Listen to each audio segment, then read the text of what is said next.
Hi, everybody. Welcome to today's edition of the Gamut Network. We have a young woman on the show today named JaMiasha, who I am so excited to dig into her story.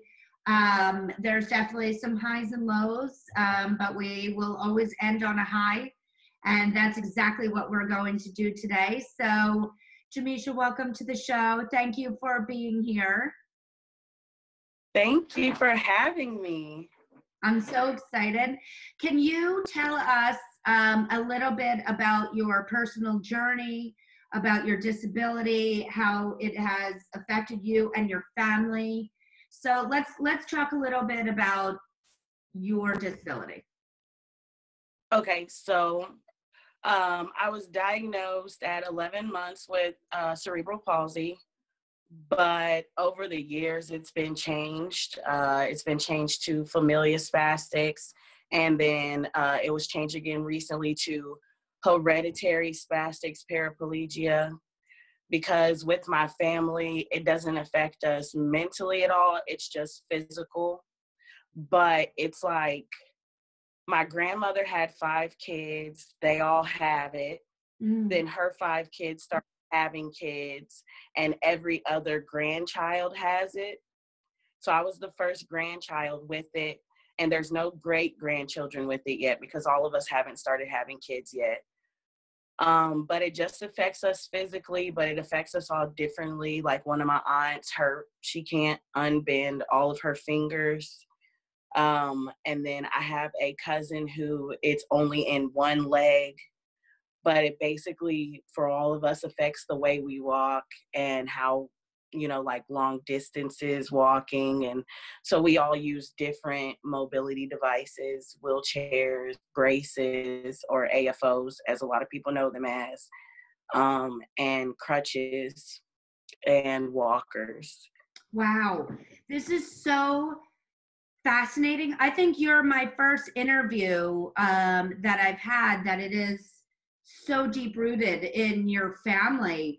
I would imagine, but please fill us in on this, that there's an extra level of support that you have from your family because everybody, many members of the family truly understand what you're going through. And that is, incredibly rare. And in almost all of the interviews that I've had so far, I don't think I've had one that there were other family members that could truly relate to what the individual was going through. But that could be different in your family, is it? It is. Like when I'm with my family, like you don't even realize that you have a disability, whereas when you're with the outside world and you feel so self-conscious, like you forget about it completely. And then, we all joke around about a lot of things, especially when it comes to our disability. Mm. Honestly, my family, like, it's crazy because we're really just like everybody else. Like, we play sports, and like one of my cousins, he does the wheelchair basketball. Mm. Another one of my cousins, she was into gymnastics for a while. And so when we're together, it's just, yeah, you just don't think of yourself as being any different than anyone else. And it is nice to have somebody that it's like, this is happening to me. What do I do about it? And they Yeah. actually know and can help you get through it. What a reality show you guys would be. I think it'd be the most real and interesting show that they could possibly have based on how the disease affects you all differently is so fascinating.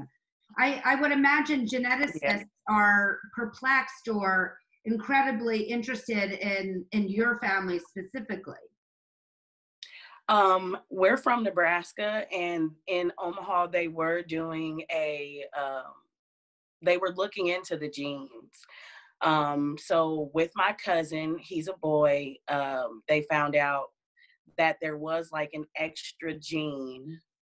But they also found out that the boys in our family can carry the gene, but they can't pass it. So it's the Oh, women that determine whether or not the next child will have our disability or not. The men can't pass it on.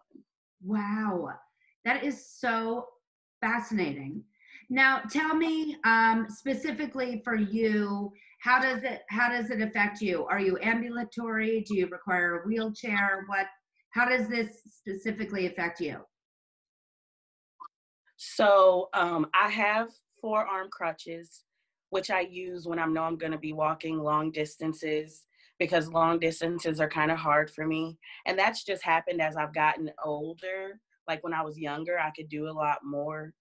When I was younger, I did have a walker, but I stopped using it. And I had braces until the 7th grade, the AFOs. Mhm. I recently, in the last few years, got AFOs again, which they help me stand up straighter. Like I don't walk straight, but I can stand up straight in them if I'm standing still. And I have a wheelchair, like a manual chair that I use to get around the house sometimes if I'm like cleaning up and stuff. So I use that like maybe to wash dishes or to sweep the floor or something. Mhm. But for the part, I try to purposely be ambulatory because my mama always told me if you don't use them, you're gonna lose them. Talking about my legs, so Well, maybe she could talk to yeah, my son also because I tell him that every day. But maybe Mama will help him listen to me because it is really very factual that especially in these type of diseases that it's degenerative. You have to keep the muscles going. You got to keep moving. You can't be stagnant or else it will really not be good for the body. yeah, and also we have the tendency to have poor circulation in our legs as well. And we have to be careful of that because all of the older members of my family have lost at least one toe because we kind of get what they call diabetic feet. Mm. So we definitely have to do stuff to keep the circulation going so that I don't end up having that problem in the long run as well. So again, there's another benefit that you're learning from the older members of your family of what to avoid, so that you don't Yeah. go through that. So this is, there's absolutely seemingly a silver lining to having members of the family have the condition, even though it is affecting everybody differently. So now, how was it in school? Did you feel supported by your family members? How were the kids? What was it like in the school age time frame? So elementary school was fine. I feel like that age of kids are more accepting of a lot of things. Mm. When I got to middle school, that's when I started getting bullied for the way that I walked. And of course, yes, there was support from my family, but we had moved, so I wasn't around all of them anymore. We moved to a different state. We moved out of Nebraska to Kentucky, and so I didn't have as much support there because really it was just me and my mom that walked like me. The first elementary school I went to was more accepting because there was like a whole class of people with different types of disabilities. It was a normal thing. But when you get around kids that have never seen it before, that's when it got hard. So 8th grade was probably the worst school year for me. That's when the bullying got bad. Like there was this girl, like she used to trip me every time she saw me. She would purposely trip me so I would fall. There was this group of boys that used to make fun of me. It's like it didn't let up. It just didn't. But I had a guy come to me and it was so crazy. He was like, I don't understand how you come to school every day with a smile on your face Mm. and you leave every day with a smile on your face. And all these people are so mean to you. And I was just like, I don't understand it either now that I'm older, but it was just like, you got to choose what you let get to you. And that's actually how I became a miracle dancer.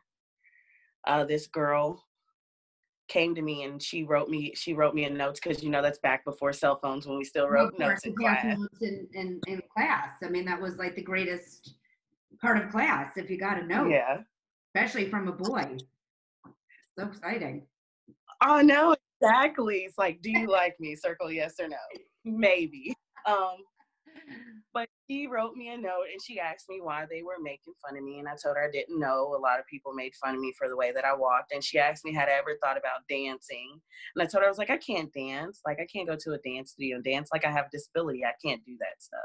And she was like, we have an entire class called the Miracle Dancers just for people with disabilities. And so my mom took me to check it out. It was up the street from where I lived at the time. And oh my gosh, I was just so amazed by it. Like, it was an amazing experience to be around people like me that weren't my family, and to feel so accepted by people that were like me and people that weren't.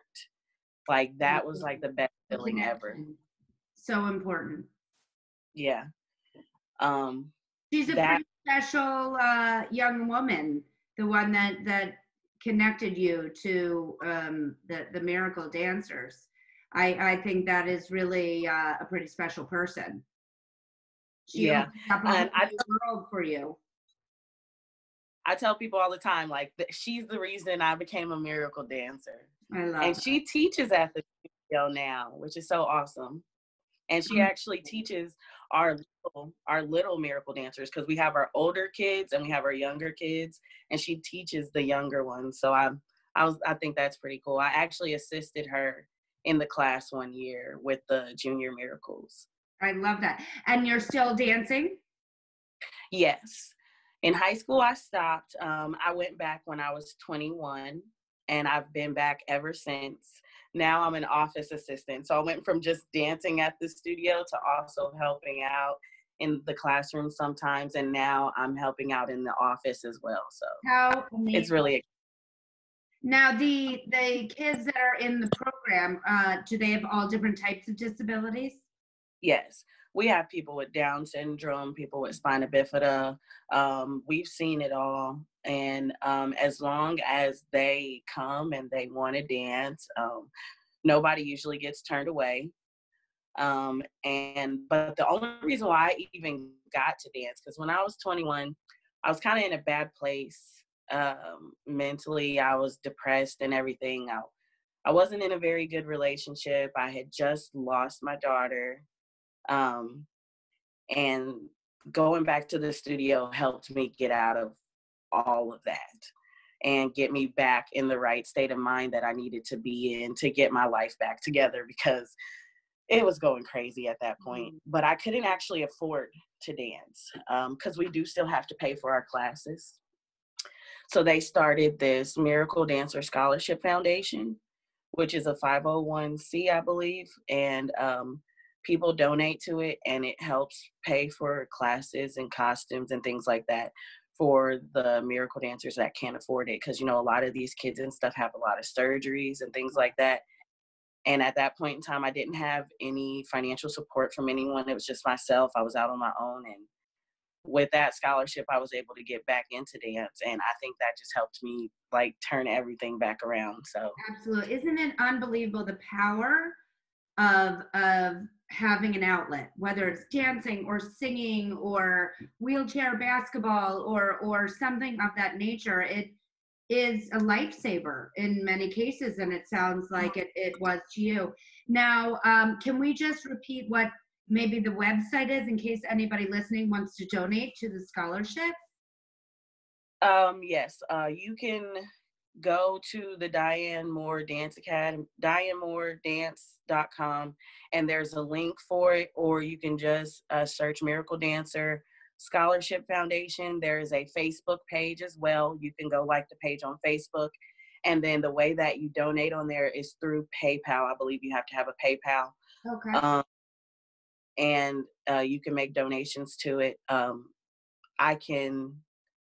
The link is also on my Facebook page. Which is, in case people want to connect with you.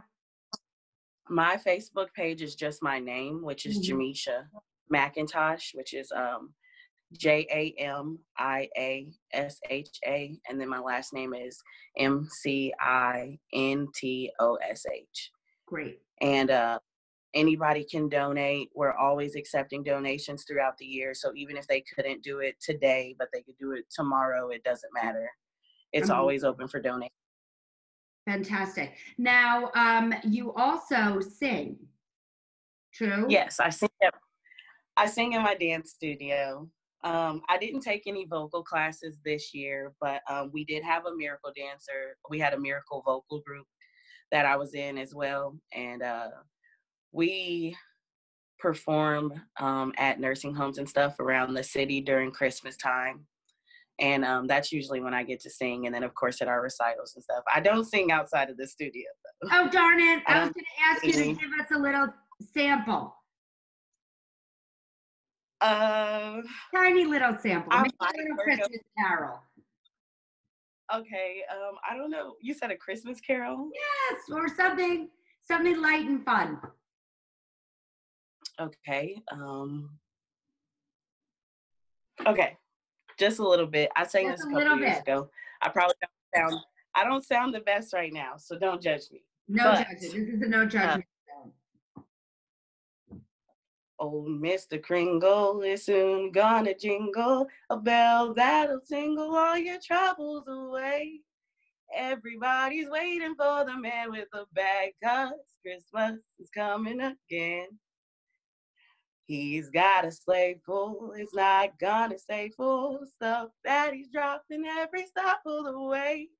Everybody's waiting for the man with the bag, 'cause Christmas is coming again.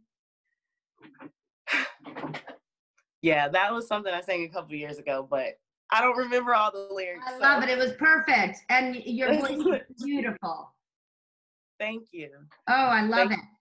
Now, before we go, I like to ask all of my guests one final question, and that's about the power of a vision board and putting hopes and dreams and wishes out there to make them come true in your lifetime.